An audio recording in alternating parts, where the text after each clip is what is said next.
first and final word. With Nelson Jordan, I'm Chris Nelson. Today we are doing our AFC South Division preview. We will begin with the two-time defending AFC South Division champion Houston Texans. Nelson, you have the first word. Hi, Chris. So, the Houston Texans, what up, H-Town? You guys are always somehow in the playoffs with all your sports teams. Houston Texans, you guys have been, I think, how many playoffs in a row? What, 2, 3 years? Two, two. Two years, right? And then you guys had the Deshaun Watson era too before he got traded. And, you guys got your Houston Astros. H-Town, you guys are such a fun sports thrill town. Not even that. With your arts, your music, everything, pop culture. H-Town, you guys are a beautiful town. Never been. The Maybe I food. should check it out. The Yeah, food. that's what they're known for. Yeah. Absolutely. Absolutely. So, yeah, Houston, you guys were 10-7 last year, first in the AFC South. You guys did go to the playoffs, as Chris said. You guys got past Herbert and the Chargers in an excellent game where there was a lot of turnovers, but still your defense came up and won you guys that game, right? Now, you guys did put up a good fight against Kansas City. Somehow you guys always do. I don't know what it is about Houston, right, Chris?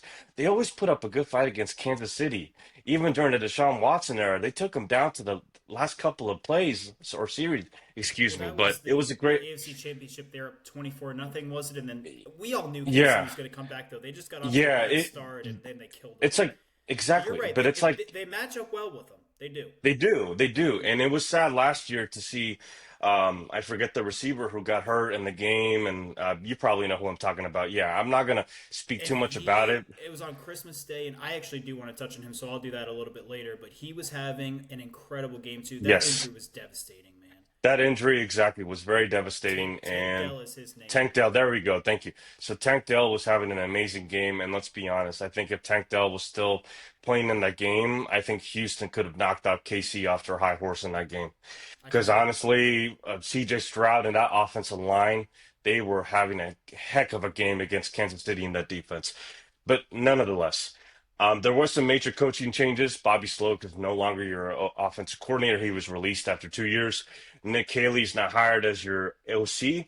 His recent experience, he's been working with the LA Rams and the New England Patriots, predominantly under the Josh McDaniels tree. So this will be interesting. So now that he's got that pedigree from Josh McDaniels, how is he going to fortify that offensive line? Because we know in New England, all they did was grow that offensive line to protect Tom Brady at the time and then have a great running game. And let's be honest, the Houston Texans, I'll touch up later. They might have the best running back room in the league. So we'll see about that going with that too.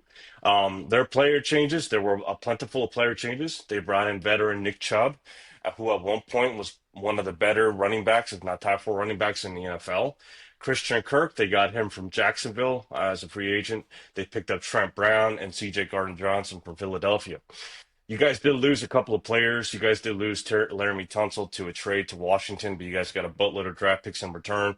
You guys lost Shaq Mason and Sheldon Rankins, depth pieces. You guys did draft a couple of notable players. You guys got Jaden Higgins, wide receiver at Iowa State, 34th overall pick. You guys also drafted Erante Ursere, offensive tackle out of South Carolina, 48th overall pick. And Jalen Noel, wide receiver, Arkansas, at a 79th overall pick. So you guys are definitely trying to beef up the wide receiver room, especially with the injury to Tank Dell, and just trying to give more weapons besides having Nico Collins, because I feel like a lot of folks were kind of saying, well, you know what, Mechie and the other players just kind of haven't developed just yet, and maybe they're becoming a little bit disappointment. So, let's see what that Houston offense will look like, right? Your offense last year wasn't too bad. It was average, but we all can say it probably took a step back because of CJ's probably regression a little bit, but that regression could also be asterisk with the fact that you guys had a very subpar or average offensive line besides Laramie Tunsil at the time. You guys had 16 total offense. You guys were 13th rushing attack, 20th passing attack. Now we know what CJ Stroud did the year before, so we expect them to be better in year number three.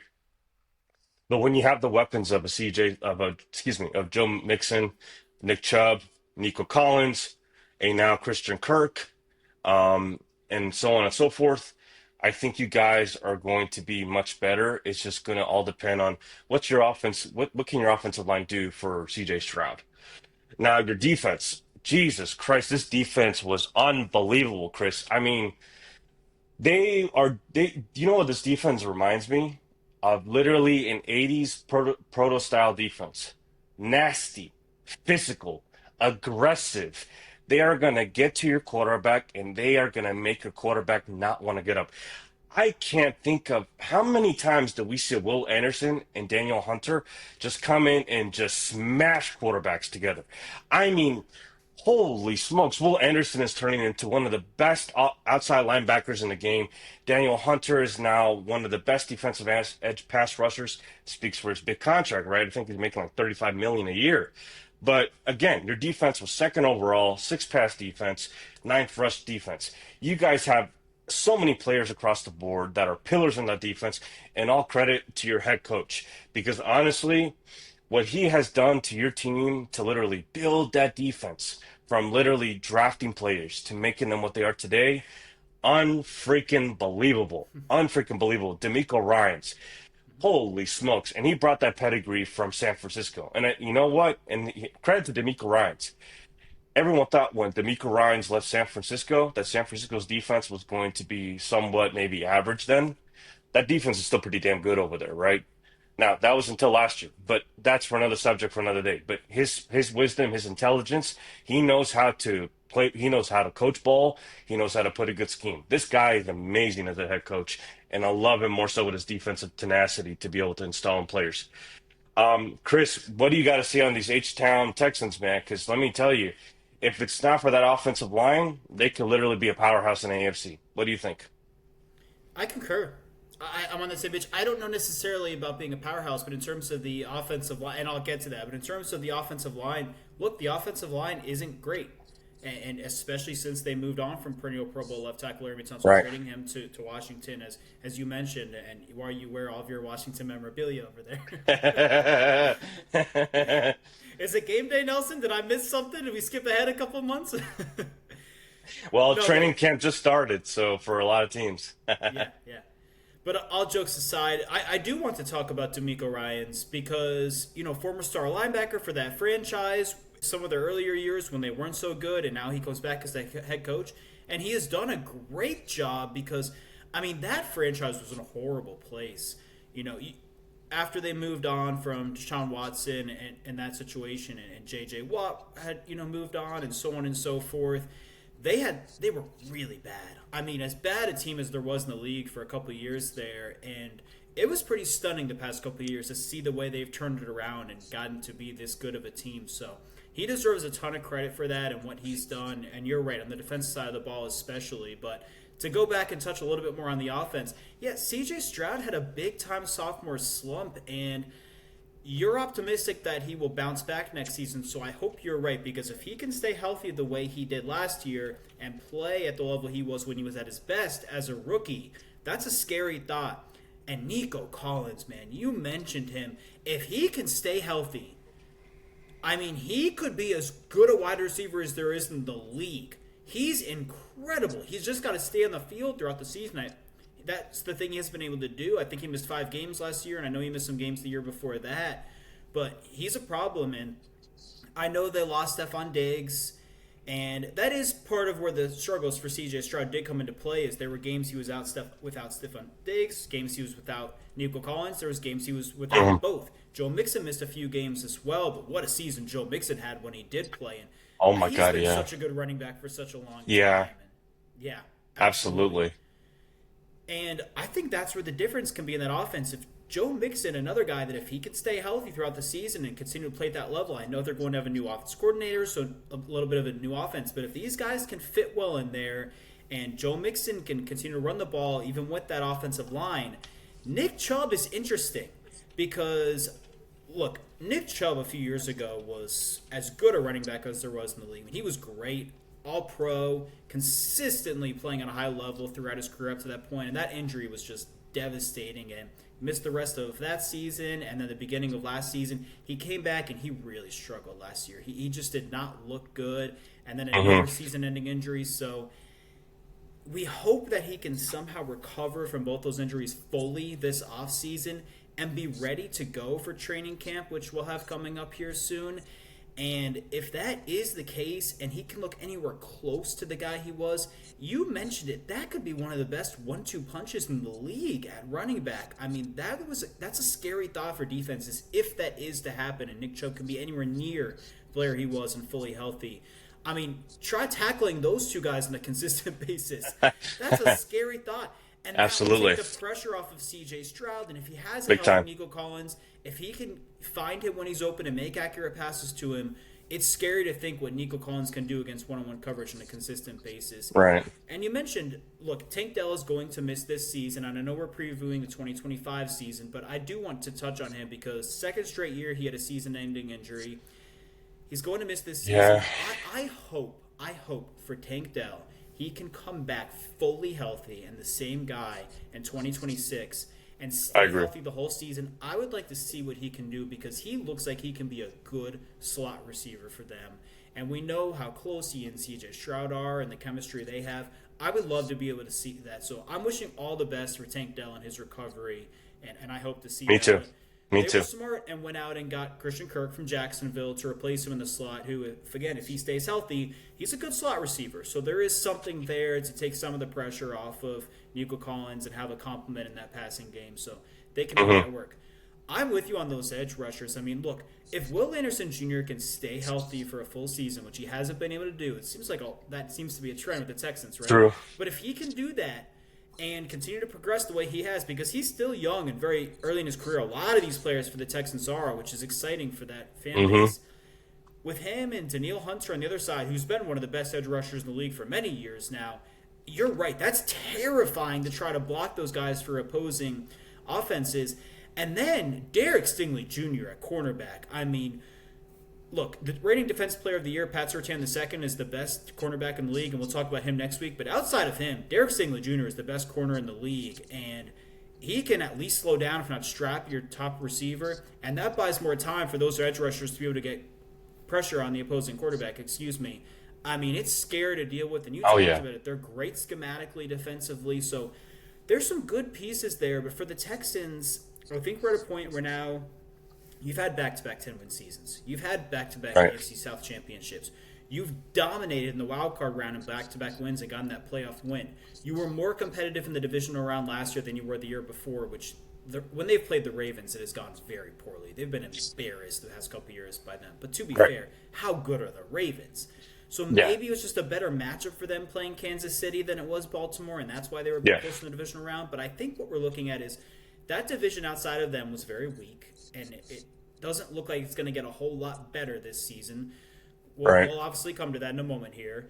So they have an opportunity to dominate the division and easily win the division crown a third straight year. But they've had some trouble for whatever reason beating these weaker divisional opponents at home. So they need to find a way to be consistent in that regard. Yeah. When you play a poor team at home, you've got your fan base there. Give them something to be excited about. Beat those teams. Dominate the division. Yeah. They should be able to win 5 or 6 games in that division. Maybe they lose on the road in Indianapolis, but they should be able to win the rest of those games, if not winning that game as well, which Yeah. they have done the past couple of years. Right. And then you're in a position to potentially maybe even win more than 10 games. I know the schedule isn't exactly easy. You may want Right. to touch on that in your final word. But if they can find a way to do that and then at least play a close game in the divisional round, because I don't know they're ahead of those top 3 teams in the AFC yet, which isn't a knock on them. It's just how good those teams are with Kansas City, Baltimore, and Buffalo. But if they can play a close game and show that progress and that they're able to take the next step, they're young enough and those teams might take a step back going forward at some point. They could be in position for this fan base to be really excited and to show some progression. So I'm curious to get your final word on the Texans. I do want to get your thoughts on Nick Chubb and where you think he will be at health-wise and how you think he will play during your final word here. I like Nick Chubb in this offense strictly because I think you're going to rely on Mixon a lot to be the feature back, but to have a Nick Chubb that can get you maybe 10 to 15 carries a game, but essentially, trying to keep his carries at a minimum, right? Because he's not going to be 100% once he's coming back from injury. We all know this. He tore that leg up so bad. I mean, it's shocking that he's still able to compete in the NFL. Let's be honest. A lot of folks kind of looked at that injury and were like, "Is this career ending?" I mean, it was not good. But the fact that he's able to bounce back, come back, sign with the Houston Texans kind of shows, okay, he can still produce. So I like him in third and shorts, goal line situations, literally definition of power back. He can still have that because he is strong at the point of attack. He is strong to bounce off tackles. That's what he is. And so he's a perfect complement to essentially Joe Mixon, who's all finesse. And now that you have Really? him, You don't think Joe Mixon is good size? I think so. Joe Mixon, what I love about Joe, and I saw this in Cincinnati when he was their featured back. He's an excellent back that understands his leverage. He's not necessarily per se as strong as a Chubb, but he understands the lower he is to the ground, the more he's able to get those key third downs and whatnot. He's sneaky, and he's very sneaky good at being so slippery. That's what he's always been known for. And that's what he did constantly in the Cincinnati Bengals whenever they gave him the ball and he was able to just power through, right? To get to the end zone. So, yeah, but we're not going to have to see such abuse on Mixon because he's getting up there in age, right? We know Chubb is too getting up in age too, but the fact that you're able to mitigate both because they're so complementary to each other, that's going to be a blessing in disguise. And I'll throw this one nugget out for everybody. Let's not forget that they have another horse in that running back room, Damian Pierce. And That's if he needs true. to come in for a pinch, Yeah, Young hurt last year, missed a lot of games, but he's good. trio of running backs in Houston. Yeah, My God, they you're got right. some That running back room stallions is back really there. good. Yeah, you said That's that up front. those. Oof, my goodness. If those Yeah. guys can help CJ Stroud at that offensive line, oh, they could potentially be a top five rushing attack in the NFL So because you they think got they're some a rush stake. heavy offense, kind of like I a think they Shanahan could. I think offense? they could be because think about it. Like Okay, I said, you I'm have a with you. Fine with descendant it. of Josh McDaniels, right? And what did the New England Patriots love to do in the Josh McDaniels? Run the ball, and do play action. And that's exactly what they're going to do to protect C.J. Stroud at first, right? And when you have a Nico Collins who's such a big threat, and I want to ask you this. Do you think Nico Collins has the potential to be better than their Hall of Famer, Andre Johnson? Potential, because Yes, they, yes. I think he ooh, does. But this is okay. It's a tough question to answer because better is there's some conjecture there. Because Andre Johnson played in a bit of a different era. I know we're only going back around 15 years ago or so, but right. and that offense did throw the ball a decent amount. They ran the ball a lot as well, at least in those best years when Andre Johnson was leading Yeah. the league in receiving and Matt Shaw was throwing him the ball, and they had Arian Foster at running back who ran a lot. Oh my God, But that name. Yep, Aaron Foster. He was yeah, such a good running back. he was. Undervalued. Yeah, I Undervalued. fully agree. Yeah. Hey, if you don't know, go look up Arian Foster and look at his stats, accolades, and highlights. I mean, he Seriously. was really, really good. Seriously. May not be so good on his own podcast, but he was a heck of a running back. He's the one who came out and said that the NFL was scripted.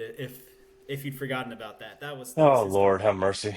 But we're Oh getting Lord, a have. little off topic going Yeah, yeah, yeah. Texas So history. yes. I just think Andre Johnson was such a big, tall, physical receiver who could dominate in that way. I think Nico Collins is a guy who can consistently get down the field and just burn the defense. So it's a little bit different, but I think that the league is a little bit more up tempo and pass heavy now. So he has an opportunity to get a lot more targets than what Andre Johnson got, which could inflate I his agree. stats a little bit, in addition to going down the field and being a bit more explosive. So he might look to be better in those ways than what Andre Johnson was. I don't necessarily know that he's more talented, but overall, at the end of the day, you can't blame the guy for what era he played in. So yes, I think the potential is there for him when we look back one day that he was a better receiver than Andre Johnson. But he has a long ways to go.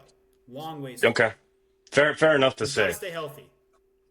Fair enough to say. But also at the same token, Houston, there is one player that I love about your defense. He is old school. He brings this old mentality, and he is, I think, one of the captains of your defense. Aziz Al Shair, man, that boy flies around. Your middle linebacker, he comes and lays out hits. I remember watching He the was uh, the the Trevor big, Lawrence hit, right? He got suspended. Wasn't uh, that him? yeah, that was him. He does play reckless, but I question if he sometimes should even be allowed to play in the league again after that one. I'm not questioning his talent, but that was not okay. granted, that was not okay. But he's still bringing that old pedigree where it's like, you know what, this defense is going to go out there and ball out no matter what.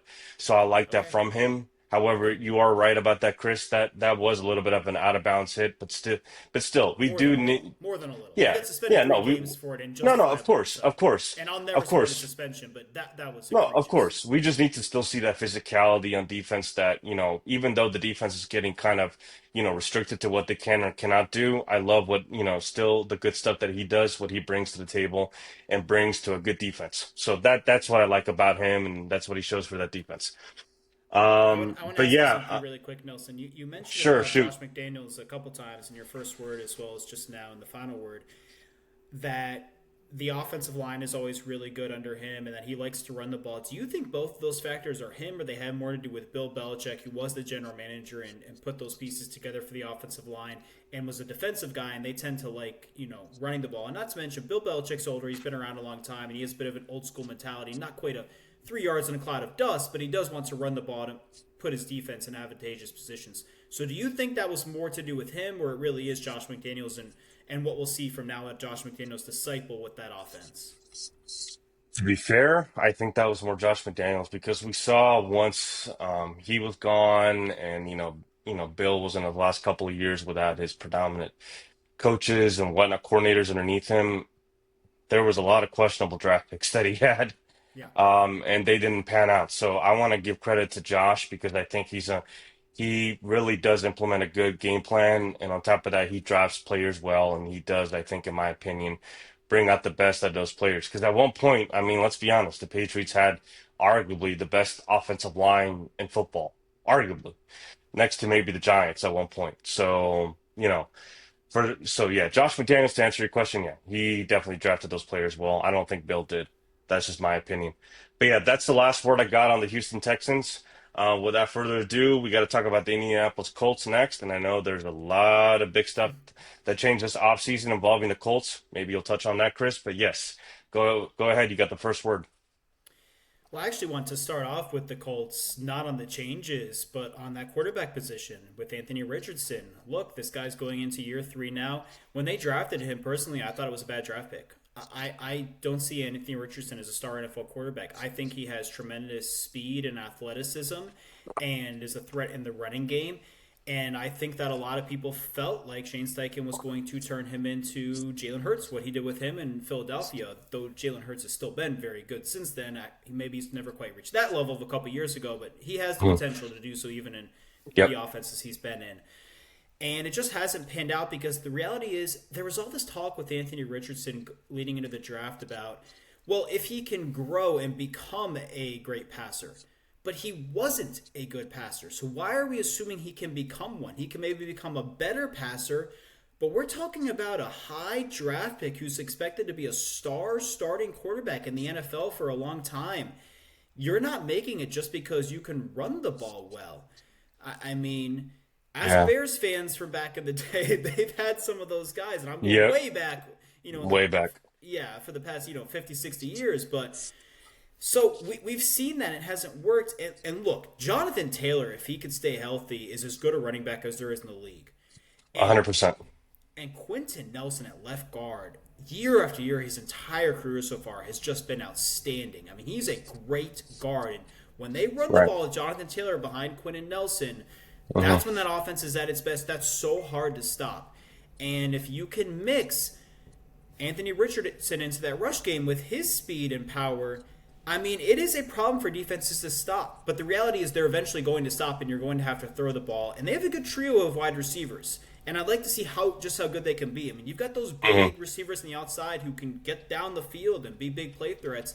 And Michael Pittman and Alec Pierce, And Josh Downs in the slot, if he could stay healthy, could be a big-time weapon as well. So, Absolutely. look, the reality is they spent that high draft pick on Anthony Richardson, so go ahead and see what you've got in him. Start him every game all season. Let him play through the struggles. Forget about everything else. Just see how it goes and go with it. Try to have a run-heavy offense. And when you do have to throw the ball, he needs to make good decisions and accurate throws, and he needs to get the ball out quickly. He needs to be able to go through his progressions quickly, find the open man, and get the ball quickly and make an accurate pass to him. And that offense could be good or even really good if that can happen. But if he's not the guy and you feel like you have the talent around him, then after the season, give him his chance. Let him start every game. You got to move on from him. So we'll see how that goes. It's going to be interesting there because the defense is good, and if they do run the ball well, they can put the defense in a good position and control time of possession and field position. They have DeForest Buckner at defensive tackle and Zaire Franklin at linebacker. What a season he had last year. I mean, a great season by him. And hopefully, it was his seventh season in the league, real breakout season. So hopefully he can continue that, and it wasn't an anomaly. And then at cornerback, they've got a couple veterans back there, and they added Javarius Ward, who I imagine is the big addition that you were referring to, the top one. I mean, he's an outstanding cornerback. So you put a great cornerback like him in, if he can stay on the field, that could make a huge difference. That defense could be really good. So the pieces are there for the Colts to be able to have success and maybe be a good team, especially being in a bad division. If they can find a way to win the home game against the Texans and dominate Jacksonville and Tennessee, sweep them, I mean, that right there is 5 wins. They're in position to be able to have a winning season. I just don't expect it to happen. I don't think they're worse than they were last year. I think they're the same. And unfortunately, I think that's going to cost Shane Steichen his job. I don't know that that's fair to him. But, I mean, I'm not sure what they do at that point in time because some changes might need to come. And we just addressed it. There's some great players on that team that you have pieces to build around. So I hope it does go well because there's opportunity there. And go ahead and give us your thoughts on that as well, Nelson. Right. So you were definitely reiterating some of the changes that I was going to say, but the biggest change, first of all, I just want to say our condolences to all Colts fans with the death of Jim Irsay. Now, we're not here to talk negativity, but the biggest change was that in ownership, that now in his will, he gave the ownership now to his 3 daughters, Carly, Casey, and Kaylin. So all of them are now going to be somewhat of ownership roles. They're going to have that, and they're going to run the Colts operations now. So it'll be interesting to see, just kind of like what Chris was saying. Well, we don't know what's going to happen potentially next year if they don't have a good year, because it's pretty much safe to say if the Colts do have a average year, these are new owners. They could be like, we want to wipe this clean. We want to do it maybe our way. So we want to get pretty much everything out that might be bad and bring in some new eyes to new methods to do things, whatever, to make the Colts organization, again, one of the best organizations that there was in football for such a long period of time. And if anybody wants to ask what was then, just look at the Manning era when they had that, when they were flying high. These Colts were long time, for more than a decade, just flying high in the AFC and the NFL in general. Yeah, exactly. So, to what Chris was saying, look, Steichen, I do have a couple of questions, because he is such a offensive guy, right? He left Philadelphia. I think there could be a reason of optimism because, again, to what Chris was saying, I like Anthony Richardson. I just don't think he's a prototypical NFL quarterback. All he does is either run the ball or throw a 60, 70-yard bomb down to Alec Pierce. And if you look at his games, there are so many games where he either has 6 completions or 9 completions for 26 attempts. That is not an NFL quarterback. Sorry, it's just not an NFL quarterback. Yeah. And when you brought in a Joe Flacco who came in and then took, the quarterback position, the Colts were competitive. There were some games where they were in games. They were fighting tooth and nail. That's why they were 8-9. You can check the games if you wish. Some games, but I that's why I said. That's why I said some. That's why I said some games. Rare. Yeah. That's why I said some games. That's fair. Under his belt. So they do have offensive weapons. They do have a decent offensive line. They can run the ball. Where they were lacking last year, unfortunately, unlike years past, and I don't know that Chris was kind of touching upon this, but I'll say it now. Their defense underwhelmed last year. Now, granted, that's because you had a bad quarterback. You were giving the ball away all the time. You were not able to sustain downs. Whatever, fine. But your defense still play a lot better. Because like Chris said, when you have the names of DeForest Buckner, Zaire Franklin, now you're bringing in a Cameron Bynum, a Javarius Ward. You got some talent there, right? Kenny Moore. And we know, right, exactly. And you also did draft a couple of players, too, out of Ohio State, JT Tuimoloau, Justin Wiley, cornerback. So you are trying to inject some new life into that defense. So if your defense can somehow potentially just bend but not break, you guys have a decent offense. The question is, who's going to be your quarterback? I don't know if it's going to be AR personally. I think even if it is that he starts the season, I think he's going to get yanked. And I think you're going to be literally choosing between Daniel Jones or whoever your 3rd or 4th string quarterback might be. And listen, we've seen what DJ has done in in this league. He hasn't proven anything that he's even an NFL starting quarterback, to be honest with you. So literally, this could be worst case scenario where your team just falls out, and then there's wholesale changes like no other in Indianapolis. But if there is some sensibility of like, let's have some pride or whatever, maybe 8 and 9, like it was last year, might be your ceiling. But other than that, I have nothing else to say about, these Colts. What's your last word on them? I think, oddly enough, 8 and 9 might be their ceiling and their floor. I think they're just the same as they were last year, and that's even if Jonathan Taylor stays healthy, and we hope he does, and puts together an outstanding season, and Quentin Nelson continues to play at the level he does. They need to commit to Anthony Richardson fully for this season. They invested that draft pick in him. See what you have for a full 17 games, regardless of how it goes. Just ride it out. Try to run the ball primarily with Jonathan Taylor, some with him. Just ride it out and see what you've got. Yeah, Play good defense, and if it doesn't work, make those changes in the offseason. But I am curious. I have a couple questions for you. got it. If the Colts have another losing season, will they fire Chris Ballard? And what are your overall feelings and thoughts on him as a general manager? That is an interesting question. I think so too. It's no, because it's very hard because Chris Ballard That's what was I'm saying. He's good. literally tied. He was tied at the hip to Jim Irsay. So it's really going to depend on what the Irsay daughters think. Because I'm sure the Irsay daughters were some part of the organization even before, the unfortunate news about Jim. So if they respect him and they want him around, then they're going to want him around. It's not like Chris Ballard hasn't had, I would say, bad drafts. He's drafted some excellent players in the past. This guy knows how to put teams together. They have So talent. for him to wipe basically off his position, I would say that would be a very no-no negative move for the Ursay daughters to do. Please don't get rid of Chris Ballard because I think even though listen, he's got some questionable things that he's done. Don't get me wrong, but the talent that he brings into that indie organization, far none. He knows how to draft and he knows how to develop. So no, he should not leave that organization. He should not be given a pink slip whatsoever. That's just my opinion. Yeah, and I do want to piggyback on your thoughts on Jim Irsay. I fully agree with those, and it is a very sad situation. Realistically, last season aside, for more than 25 years now, on a pretty consistent basis, the Colts have put some really good teams in the field and had a pretty tremendous franchise and had teams that were a lot of fun to watch and had a lot of success. So it really has been good for them and for those fans, and we wish the absolute best going forward for them. But we have the Jacksonville Jaguars up next, and Nelson, you have the first word. Jaguars, Duval.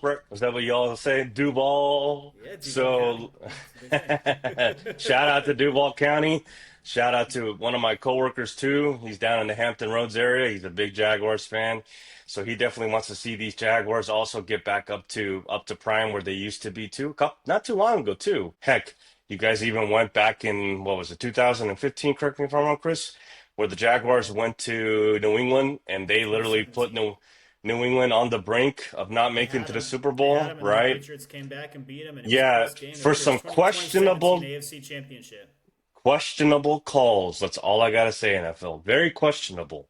Very questionable. But either way, Duval City, Duval County, you guys definitely want to see the Jaguars get better from what they were last year. I think you guys are gonna get a lot of injection from hiring Liam Cohen now. Your new, is that how you pronounce it? Liam Cohen from essentially Yeah. Tampa Bay, right? So you guys are definitely going to get a lot more fun in that offense because we saw what he did with Tampa Bay. We saw what he did with Baker Mayfield and how he was able to develop him and pretty much take him from what he was as I want to say underdeveloping as a number one overall pick to a high flying quarterback now in the NFC. You guys did hire Anthony Campanelli as your DC. I don't know if you want to touch on that, Chris, but you guys did hire him. You guys also got Grant Undinsky as your offense coordinator. He's from the Liam Cohen tree also. So, besides those major coaching changes, there were a significant amount of, player additions and or subtractions as well with the Jacksonville Jaguars. I'll touch up on a few. You guys picked up Jordan Lewis. You guys picked up Eric Murray, Patrick McCarry. We know where he came from, Baltimore. De'Ami Brown. We saw a little bit of a resurgence from De'Ami last year. He's a nice little, deep threat piece. He was that coming out of, his university days. And, he did what he did last year. He was He did actually indeed. rated very highly, Yeah. especially from folks Mel Kiper himself and Todd McShay. A lot of good speed, excellent catching with his hands, soft hands, being able to catch the ball. That's what he did in North Carolina. Chris, you know exactly what I'm talking about. Even though he wasn't necessarily a master route runner, he would definitely go get that ball. So, and we know that's what he predominantly did. So, I think this will be a good piece in that offense, especially with the Trevor Lawrence, who is probably, he may not have the best strength as far as the quarterback, but when he's accurate, and he'll deliver that ball. You guys did lose Christian Kirk. You guys did lose Josh Reynolds, Devin Duvernay, Evan Ingram, and quarterback Mac Jones. I don't even know if Mac Jones is on a roster this year, to be honest. I was wondering that Um, too. We should probably fact check ourselves on that. I We don't should know. probably know that, I but don't know if he's somewhere. You can look yeah. that up, but I don't know if he's anywhere If else. he is, you were hyping Josh McDaniels. He can thank Josh McDaniels for what Josh McDaniels made him as a rookie when he was staying in the Yeah, league this long. definitely, and Yeah. made it to a Pro Bowl his rookie Yeah. To year. be Let's fair, not that forget. got Josh McDaniels a head coaching job in Vegas, which went horrible, but hey, Yeah, you guys did have high draft picks this year. Well, you guys were the second overall draft pick. You guys got Travis Hunter. I am definitely interested to see what Liam Cohen does with Travis Hunter. Second, he's a dual threat piece. It'll be interesting to see what Liam Cohen does because he can play corner and receiver. I, for one, think that he plays better at corner. Now, he does have some wide receiver traits where he can actually go get the ball over the middle and whatnot. Is he a speed burner by any means? I don't know if he is, but he's very slippery as far as getting the ball in his hands and able to shake receivers and getting the ball. So it'll be interesting to see what Travis Hunter can do in this offense. And it'll be interesting to see well, if he's going to play primarily defense first or offense first, and then maybe have a couple of sub packages for the other side of the field, it'll be interesting to see. He says he can do it, but for a whole NFL grind season, Travis, please pump the brakes on that because I don't know if you want to play, 40, 50 snaps both sides of the ball, every single game of a long 18 week year of the NFL. Please pump the brakes on that. You guys also did draft Caleb Ransaw, defensive back out of Tulane, Wyatt Millum, offensive lineman out of West Virginia, both in the 88th and 89th pick. Listen, your offense, when you got pieces like Trevor Lawrence, Travis Etienne, Brian Thomas, who eventually could be one of the best wide receivers in the NFL, we saw what he did last year. Mhm. Explosion from this rookie wide receiver. I mean, we saw what he did with LSU. We know the talent that he has. We know what he's able to do he's a master technician when it comes to running routes, in my opinion. He's able to shake defenders loose. I mean, this guy's everything you want in a receiver. Everything you want. I swear, I think LSU, Chris, is like just a factory of receivers. Man, you beat Oh me to the my punch. I God. was going to say that. I mean, seriously, NFL They're a front offices, if you factory. want a star wide receiver, just draft whoever the star is at LSU. I mean, they had a No tandem of joke. Odell Beckham Jr. and Jarvis Landry, and then they had Jamar Chase and Justin Jefferson, who are the two best wide receivers in the league right now. And the guy throwing them the ball was Joe Burrow, who won the Heisman. And look at the season he had last year, what he's done in his career. Absolutely. And then, I mean, look at the two receivers they had 2 years ago with Jaden Daniels at quarterback, Brian Thomas, and our guy over on the Giants. And the rookie seasons they had last year, and the rookie season Jaden Daniels had, who also won the Heisman. It's unbelievable. LSU, you guys are just a factory. I mean, they shouldn't call it Death Valley. They should Kayshon just Boutte literally also call in it New literal England. I wide mean, receiver we'll see valley, what he can do QB this year. valley. Yeah. Yeah, Just like, how they call it, tight end Death university. Valley. They might as well Yeah, just call it wide receiver Iowa. quarterback university out of Iowa LSU. tight end university. But yeah, for LSU, they're definitely wide receiver U. No question. Seriously. We're gonna get some Seriously. feedback from some hardcore college fan bases on that one, but I'm Yeah, sorry, but Alabama. we just broke it down. I think we're justified. Alabama's gonna be like, listen, we got a few words to say about that because we also got some quality receivers too. But no. To get back to what we were talking about, listen, the Jaguars, you guys have some pieces on your offense. There's no reason for that offense to also be ranked so low. But listen, I think the big question mark that everybody knows about Jacksonville is how good is your offensive line going to be? And the same thing can said about your defensive line, right? Well, the difference between your offensive line and your defensive line, transition to your defense, is you guys got players in the defensive line. You guys got Eric Armstead, a Trayvon Walker, so it's not like you guys don't have any good names. It's just that they underperform. Now, granted, goes hand in hand when you can't maintain possessions and you get blown out. AK, look at the game against Buffalo where you guys got murdered in that game, literally. And it seemed like after the second quarter, you guys didn't even want to show up and play. But still, I get it. The Jaguars had a lot of injuries last year. You guys had a major injury bug that was going over your organization. But still, I mean, your defense should be better than your offense. You guys have some talent. Now, we want to see you guys be better. I think the biggest question mark, Chris, is can they stay healthy? And how good is that offensive line, or how good can they be? Because again, I think they have talent in places. And I think when you have a pairing up of a Liam Cohen who could make Trevor Lawrence a lot better than what he's been the last couple of years, then maybe these Jaguars can make some noise. What do you think? What's your word on these Jaguars? Well, the thing with the Jacksonville Jaguars is that they have a horrible franchise. I mean, we can talk about teams like the Browns and the Jets, these franchises that are essentially in purgatory. And even when the Jaguars have a good year, like you referenced in 2017, when they came up just short of a Super Bowl, which probably the closest they ever came to a Super Bowl. I mean, look, when the Jaguars were a new franchise back in the late 90s, with Tom Coughlin as the head coach, they had some tremendous teams. They went to the AFC Championship in just their second season, upset a great Broncos team that won the next two Super Bowls. A few years later, they went to another AFC Championship. But since then, this millennium, more often than not, they're terrible. And even when they have a good season, they always follow up with a bad season. And they're usually not just bad, but I mean just brutally bad, just horrible, constantly picking near the top of the draft. And they can never seem to make all of those picks work and get it done. I mean, you mentioned Trayvon Walker. He was the number one overall pick. There was another defensive end who won the next pick in Aiden Hutchinson. And look, Trayvon Walker, to his credit and in his defense, has improved every year he's been in the league. And if he can continue that this season, then maybe you feel good about him. But the guy opposite him, and Josh Hines-Allen, was really good as a rookie. And then all of a sudden wasn't very good the next couple of years. 2 years ago, he put together his best season. He was exceptional. But last season, again, not so good. And he's really much more of a pass rusher. He will get after the quarterback, but he needs to be more of a complete defensive end, and he needs to be more consistent. But I think there's questions on whether what we saw last year is going to continue this year. If 2 years ago was his last great season, we'll see it from him, or if he can have another really good season.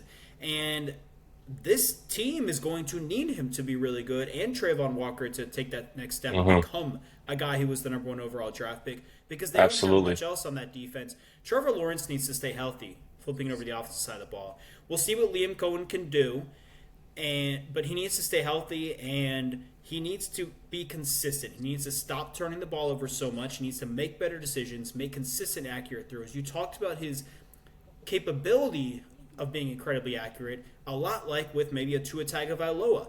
It's just the consistency is you're capable of it, but why don't you always do it then? Why do you miss so many throws so badly? Why do you turn the ball over so much?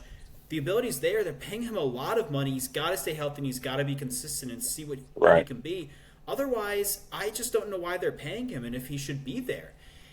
And Brian Thomas Jr. is the piece in that offense, really the only one to be excited about. You're right. He had a really good rookie season. There's a lot of excitement there. I'm glad we're in agreement on De'Ami Brown. He played very well in the playoffs, and I think there's potential there if he is the other starter on the outside opposite Brian Thomas Jr.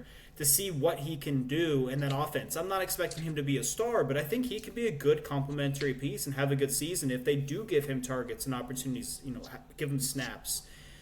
Travis Hunter's going to be the interesting piece. How much does he play on offense as a receiver? How many snaps does he get? How much does he play at cornerback? How many snaps does he get? And how does he do at both positions when he's on the field? And obviously offensively, how does Liam Cohen use him?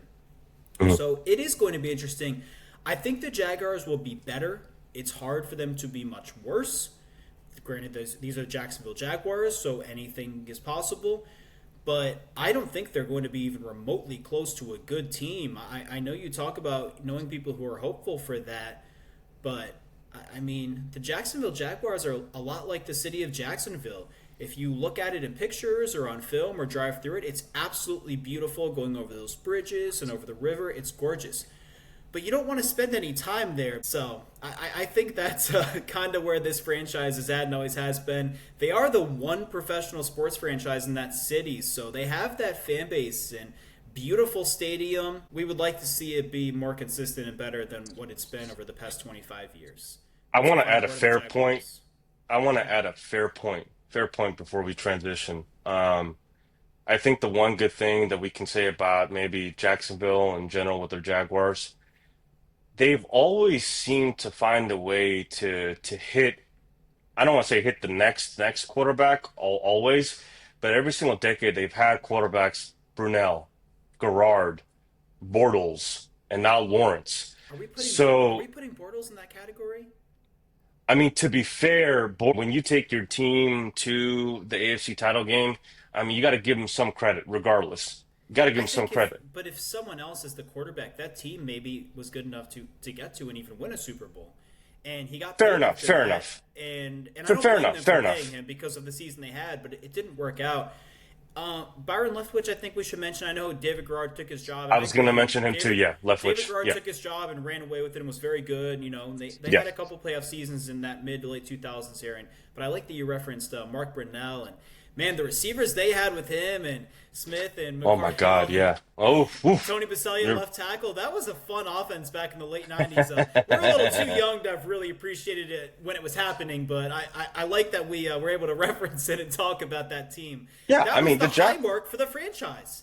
Yeah, the Jaguars. Listen, the Jaguars. It's not like they are, let's say, the Cleveland Browns, such a really, I don't want to say bad organization, but they the Jaguars have always had these ups and downs like a roller coaster. Literally, I feel like it's been so inconsistent. So they have the knack to do it. It's just like as a Jaguars fan, I get it. You are tired of it, and you have to be because it's like, why can't we have this for the long run?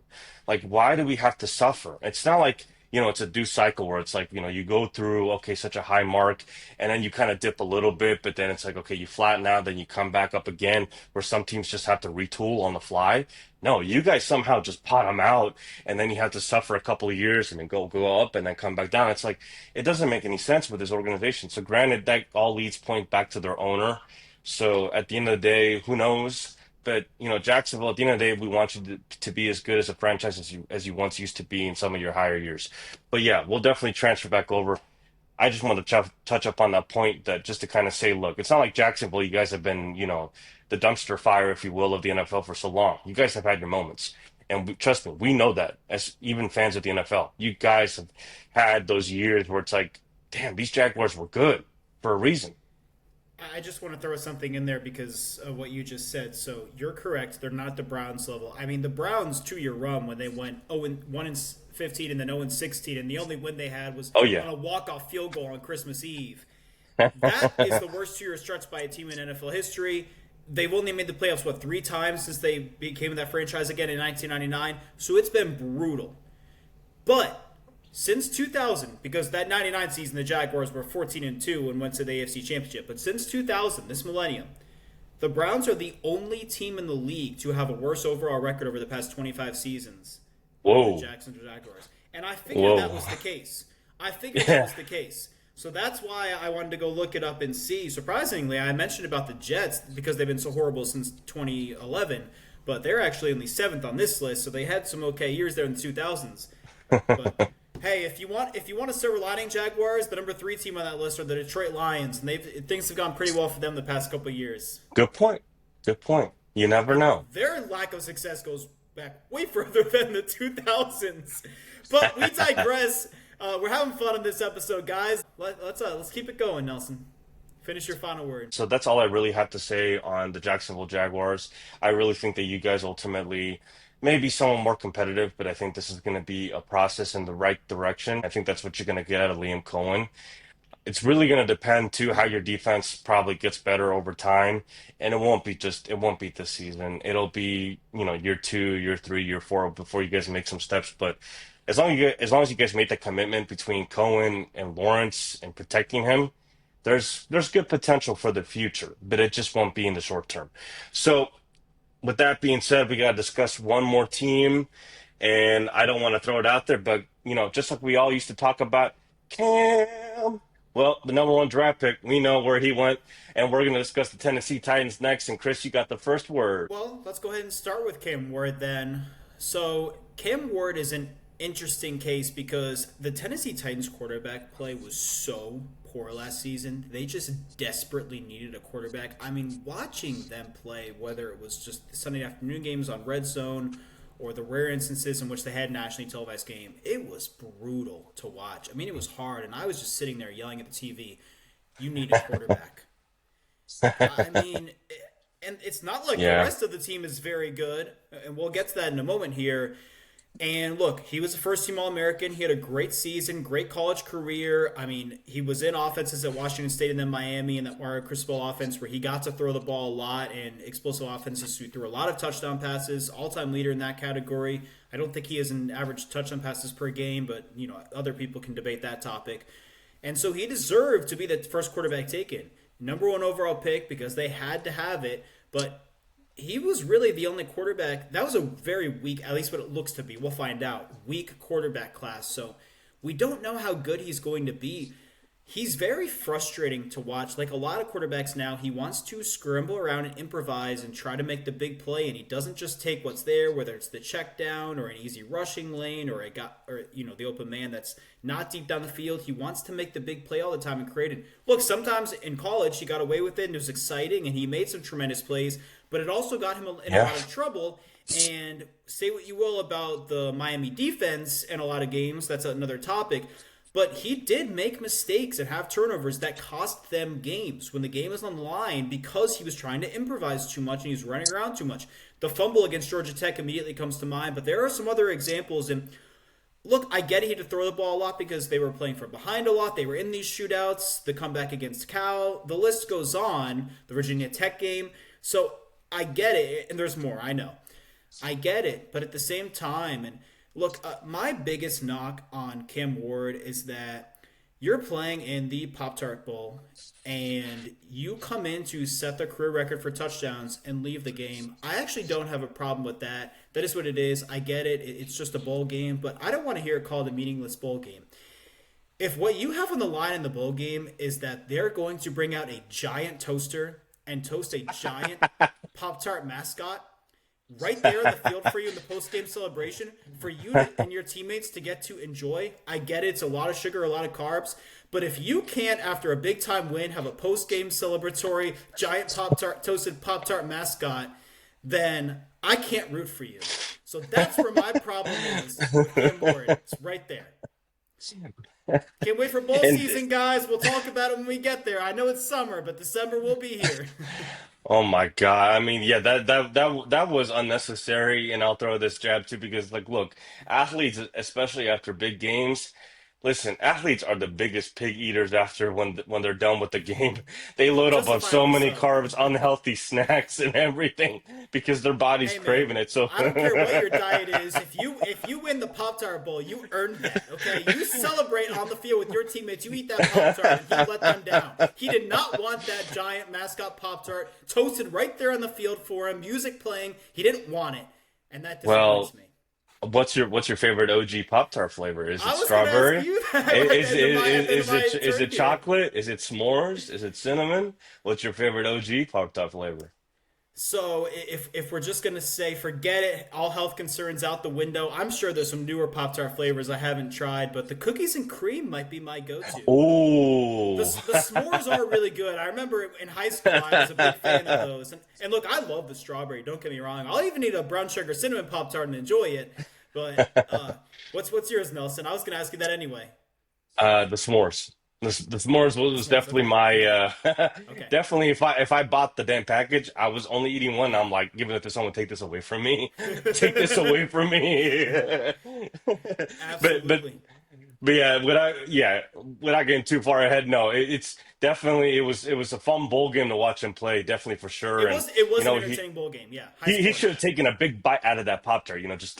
Well, they Just taking a lost. big He didn't bite. get the opportunity. He didn't finish the game, and they lost to Kansas State. And yeah, I didn't have an opportunity to watch that one. I believe we had NFL games actually going on at the same time. But Yeah, yeah, yeah. Unfortunately, that's how the NFL and college, they do with their schedules. yeah, Unfortunately. it is what it is. And look, I know this is the reason people tune in is to hear us talk about our favorite Pop Tart flavors. So unfortunately, we're going to move on and talk about the Tennessee Titans, who were the worst team in the league last year. But let's get to it. Beyond Cam Ward, look, they've got some veteran pieces around him, which I think can help him have an opportunity to grow, maybe a little bit of mentorship. They have Tony Pollard. Calvin Ridley is a guy who, I mean, he was all pro back maybe his second season. And then he made horrible life decisions, and he's just never been the same since. And so I guess we'll just call him a good veteran receiver at this point. But that's a piece that's there who had all the talent and just threw it away, it seems. Tyler Lockett's another veteran receiver they have there, and they added Kevin Zeitler, a right guard, who I think is an intriguing piece, not just as a veteran. I'm curious how good of a season he can actually have. I think there's some potential there for him to play really well and maybe be a good piece for them to allow that offense to have some success, if any.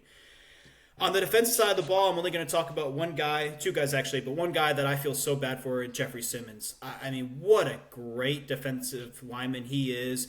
Versatile, year after year put together. How many great big defensive linemen, defensive tackles have the Tennessee Titans had through the years? It's like they're on an assembly line. They just keep churning them out. It's incredible. They're a factory. Yeah, he's the latest one, so credit to him for being such a great player, but I'd love to see him be able to have that great play contribute to more wins as the team overall. The only other guy I wanted to mention was L'Jarius Sneed, because they're paying him a lot of money. They gave up a third-round draft pick for him. He barely played last year. What did he only play 4 or 5 games? Yeah, I think it was only 4 or 5 games because he was out with I think, a really bad hamstring injury or something like that. Yeah, he just couldn't play. But he's one of those guys who he took over as the top cornerback for Javarius Ward in Kansas City. And look, Javarius Ward was a guy who always got a lot of credit in Kansas City, but it was really when he went to San Francisco that he became a star. And so maybe they're hoping the same with L'Jarius Sneed, because I felt like he got more credit than he deserved in Kansas City. Not that he was a bad cornerback. He was definitely good. I just don't think he was a great cornerback. But they're paying him like he is one. And I get it's only a third-round draft pick, but, I mean, who knows what that could have become. And I'm not sure what the Chiefs wound up using it on and how that player is faring. But he's someone who needs to stay healthy, first and foremost, and he needs to really be playing at a high level. And that would take some pressure off of Jeffrey Simmons and allow him to have more success as well. Yeah. So, like with the Jaguars, it's hard for the Titans to get much worse, so I expect them to be better. But I'm not optimistic about this franchise. We can only hope that Cam Ward does wind up being a great quarterback for them, and that would fix a lot of their problems. But they're a team that just needs to build. They just need to build. They're at the bottom right now, and they have those veteran pieces. So, and these young guys, develop the young guys and replace the veterans with other young guys who you can develop and get better as you go along over the next 3, probably 4 or 5 years, and we'll see where they wind up. What's your take here? So what I want Tennessee Titans fans to note, even though I kind of said this earlier as an expression, I'll say it one more time. I'm excited for Cam Ward, but he is not a Cam. He's not a Cam, okay? All right. Cam Newton, when he came into the league, obviously he was a dual threat, but there's, unlike any player like Cam that can run the ball, be such a bruiser like him, and be able to literally do what he did for Carolina in that crazy year that he had, all right? Yeah. Cam Ward, he is not anything like him, but I'll speak on the fact of what I do like about Cam Ward and what my expectations are for him this year. What I do expect from Cam Ward is he will definitely put in the time to definitely learn the system under Brian Callahan. He will definitely want to develop. Will he have a breakout year like Jaden Daniels? Let's temper our expectations. Will he have a potential good year for a rookie? Potentially, right? When you have the weapons like you were talking about earlier, right? When you have a Tony Pollard, a Calvin Ridley, you bring in a veteran Tyler Lockett. And in my opinion, I think this is one of the more slowly under the radar good receivers. When I say good, I don't mean that he's great just yet. And then after great is elite, but he's kind of climbing because he's had some games where it's like, who's that guy again? Oh, he's really talented. Traylon Burks. Let's not forget about Mr. Traylon Burks. So he's got some weapons that he can throw the ball to. So it'll be interesting to see what Camp can do in this offense. I think when I was watching him in Miami and some of the games, as you pointed out, especially Georgia Tech, we saw that crazy game that went back and forth. And some of the throws where, listen, he's got an NFL arm. That's what we all know about Cam Ward. He has an NFL arm. Now, where he does differentiate is he's not the most accurate quarterback. However, we have seen when this guy does throw the ball into triple coverage, he can throw it up and throw the ball on the line straight up. Yeah. So Cam Moore does have that ability. And it'll be interesting to see what Cam Ward can do at the next level, where defenses are more, pressed to giving you tight windows, tight coverages, etc. So Cam does have the potential. I want to see him progress, but my expectations of him are not at the Jaden Daniels level. Don't expect him to be Rookie of the Year by any means. I don't know if he will be. Well, could he be in a conversation? Maybe. But I don't know if he'll be Rookie of the Year. He tends to go to quarterbacks a lot of times if there's a good one, so he'd right. probably be a front runner for that. Because only him and our guy over in New Orleans, which appears to be a disaster, are going to be starters as rookies this year from what it looks like. Yeah, but I'll tell you another rookie that will touch base next week that could potentially be Rookie of the Year, and that's that running back horse out of Las Vegas. So we'll see. He might have a say in that. We'll touch later in next week's episode. But I think that would be even a fun thing to talk about. Maybe not in the division preview, but to talk about Ashton Genty and some of those running backs. We're going to talk about two rookie running backs for first-round draft picks who should be starters next week. But yeah, I think our takes and expectations for Ashton Jennings, some of those guys might be a fun conversation to have at some point. Yeah, they will be. Without getting too far off, to touch it up, listen, Titans fans, you guys are just going to be solely for the goal of, listen, let's have a good season. Let's see how Cam Ward develops into a good NFL quarterback, starting with year one. Let's temper our expectations. Brian Callahan, we want you to bring the best out of him. That defense obviously is now stripped of some talent, so let's bring some fun to that defense, right? Obviously, when you lose a Landry the third, and then you also lose essentially your safety now that he's in Chicago, your defense is not as good as what it used to be, because your defense, technically, I'll touch this you had the third-ranked total defense, 25th rush defense, first pass defense. Those stats will not apply next year. Again, they won't.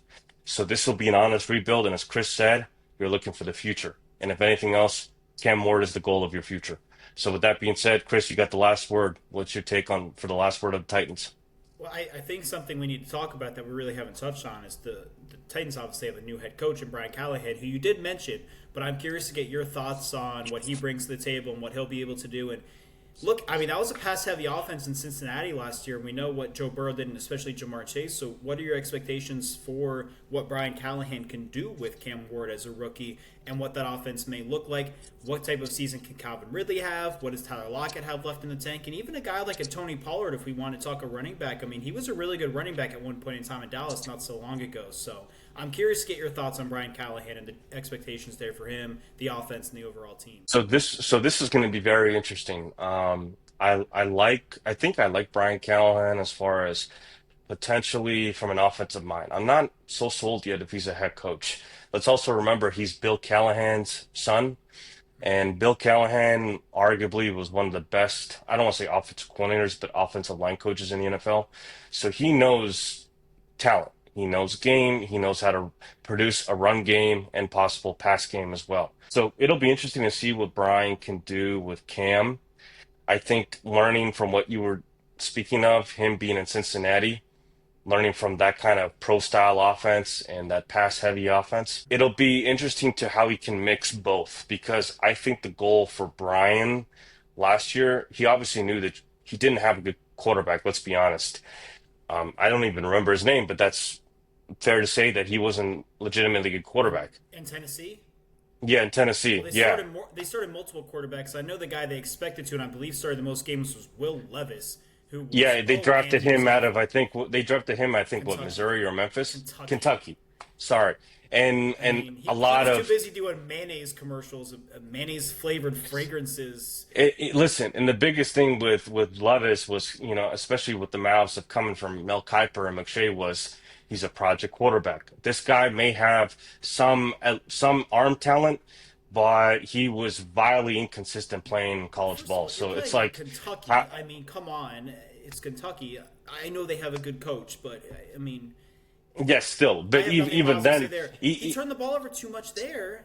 And look what he did in the league. Dude, he had the worst turnovers. You watch him play, Nelson, all he did was turn the ball over. It's unbelievable. How do you turn the ball over that much? It's like he wanted the other team to have the ball. No, right. So, I mean, at the end of the day, look, we're going to see what Brian does. We're going to see what he's able to mix in this offense together because I think he's going to want to do good by Cam's side and not throw him into the fire, if you will, because Cam Ward is not a Joe Burrow. He's not an elite quarterback that can go out, deliver the ball 30, 40 throws a game per se, right? So he's going to want to run the ball with Tony Pollard and all those other backs that he has in Tennessee. So it'll be interesting to see because I think Brian, he's got a good offensive mind, but I'm just not sold yet if he's a head coach just yet, That's to fair. I answer mean, your question. this is his opportunity. That's very fair. And look, I don't think we should even bother to say very much more about the Tennessee Titans. Sorry, Titans fans, but when you're the worst team in the league, it's time to move on. So, Nelson, what are your pre-training camp predictions for the AFC South Division? I like Houston to win the division. I like Indy to finish second. I like Jacksonville to finish third, but I think better than 4-13. I think you guys could win maybe six games or seven, maybe at best. And Tennessee, you guys are still going to round out down there, but again, Tennessee, it's all about Cam Ward, not the record. What's your predictions? Yeah, I second that. I have the Houston Texans winning a third straight AC South Division championship, so I have them first. I have the Indianapolis Colts second again. I have the Jacksonville Jaguars third again, and I have the Tennessee Titans fourth again. But I wouldn't be surprised if the Titans finish ahead of the Jaguars and the Jaguars in the cellar, just because they're the Jacksonville Jaguars, and I think there's some major concerns there on that team. And I mean, including the losses of, you mentioned them, Christian Kirk and Evan Ingram. That's pretty big. Yes. I just don't know what to expect from them. But what is your final word of the day? So something that has been coming around, and I know the NFL also does proactively with October Breast Cancer Awareness. I just want to throw this out there because again, it's been coming around not around my circle, and I just want to say, you know what, F cancer, screw cancer, but at the same time, I want to provide awareness to everybody that no matter what, cancer, as daunting as it can be, let's also not forget that cancer, can motivate us to make changes in our lives to make possible light of just any situation, period, in general. And cancer should not be the defeat that we need to hear in our life in general. So, for anybody out there who might be experiencing that, or anybody out there that might have somebody that is dealing with that, at the same token, just remember that you're not alone, and that you're also there and that we're here there in the fight too, for you to be able to come out on top and to defeat cancer once and for all, regardless of when it is. So, Chris, what's your last word? Piggyback on that, and I'll go so far as to say Nelson and I will donate $1 for every single download we get on podcast sites, Apple, Spotify, Google, wherever you get your podcasts, to cancer research. For every download we get, we will donate. We will each donate $1. So, and I'll leave it at I that. F cancer, and we hate to see it, and we want to be. I think this is something we will talk about more going forward as we get into, like you mentioned, breast cancer awareness in the NFL, awareness month in the NFL, and they have more they've done as well. Jimmy V Week Mhm. that Disney and ESPN have been a big part of and partnered with. So we will be talking more about this as we go forward. Go ahead, Nelson. Yeah, I second what you just said, Chris. Every follow, every subscription, every like, every download, we will donate, we will match exactly however many we come. And please, be in support of this because at the end of the day, and don't forget, you guys are not alone out there. Whoever's dealing with this, whether it might be a loved one, whether it might be a friend, or whether it might be you, you are not alone. We can all overcome this together. Absolutely. And feel free to reach out to Nelson and I in the comments with anything you have on that. And look, we will be more than happy to talk with you and find our way through that. And with that being said, we do want to thank everyone for tuning in and sticking with us throughout. Please go follow all of our social media pages, subscribe to our YouTube page, and listen to us wherever you get your podcasts. And look, if you enjoy our content and you want to see more of it, every single one of your likes, your follows, your subscriptions to our YouTube page, your downloads of our episodes, your listens, that is crucial to Nelson and I being able to continue to do this. So please take a moment and go and check us out. Look at some of our content, check out our other episodes, and give us those subscriptions and follows and downloads. We would love your help. And look, comment.